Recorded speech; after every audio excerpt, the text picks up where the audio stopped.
I had cervical cancer when I was 24. I had an irregular pap smear, and I kind of went back for follow-up testing, and they did more scrapings and analysis of the cells, and they said it was cancer. It didn't feel real at first. Like, it took me a second to process it, and I didn't tell anyone I had cancer for about 2 months because I didn't know how to tell anyone. I think I was afraid.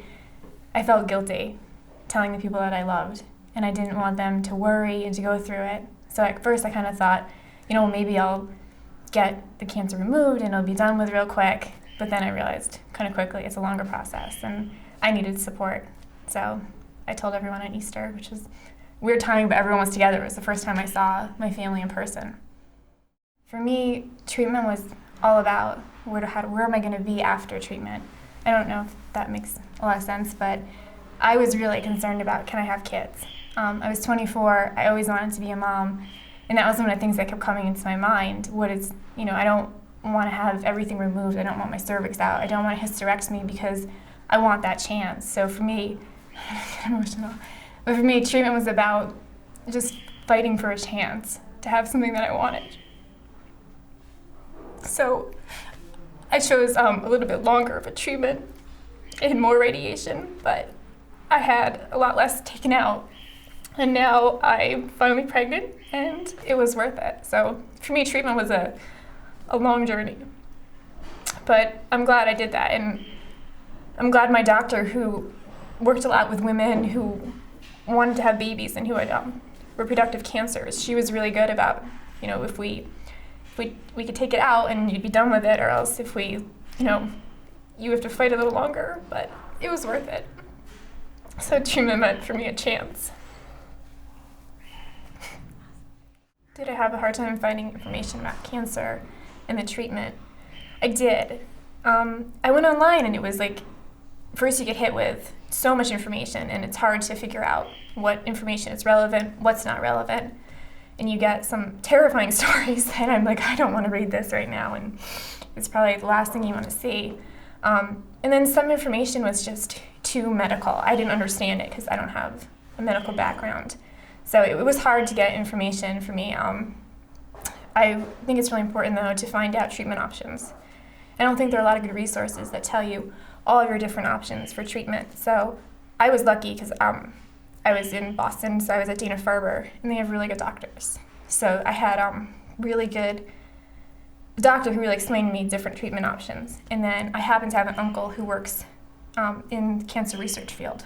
So he was a really good resource. But if I didn't have that, I would have had a hard time finding any kind of helpful information or support, really. I would have changed my experience knowing what I know now by being more open and by, I guess, not being so afraid to trust the people I loved with the information that I had, because that was one of the things that I wasn't very good at. And I would have definitely talked more about it, only because I think there are people that can benefit from sharing information. I think I scared people by being quiet. So I think sometimes being open, even though it's hard, would have been better.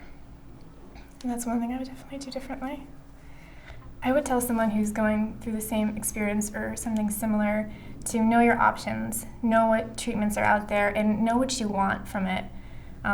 It's scary, and it's not easy, and it's a fight, but know what you're fighting for. Like, if you're fighting for yourself and you're fighting to just be okay and to have the chance to experience things in your life, then keep that goal in mind. Or if you're fighting because you want to have kids and you want that life, keep that in mind, because it's possible, and don't get discouraged, don't give up.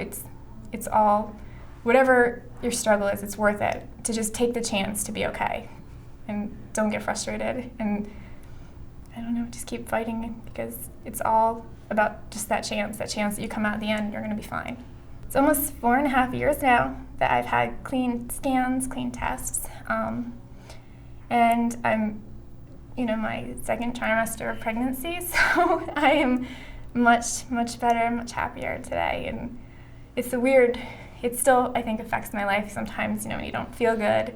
It took a long time to start feeling like, okay, well, that pain is just a pain, and I'm just having a cold, and it's nothing more. And it took a little bit for everything to feel normal, but now it's an experience that stays with me, and it changes me. But it stopped being more of who I was, and it's kind of part of who I am now. But there's so many things that are happening in my life that I don't know, I think it changed me in good ways, and sometimes that's hard to convey, but I think it made me a different, better person.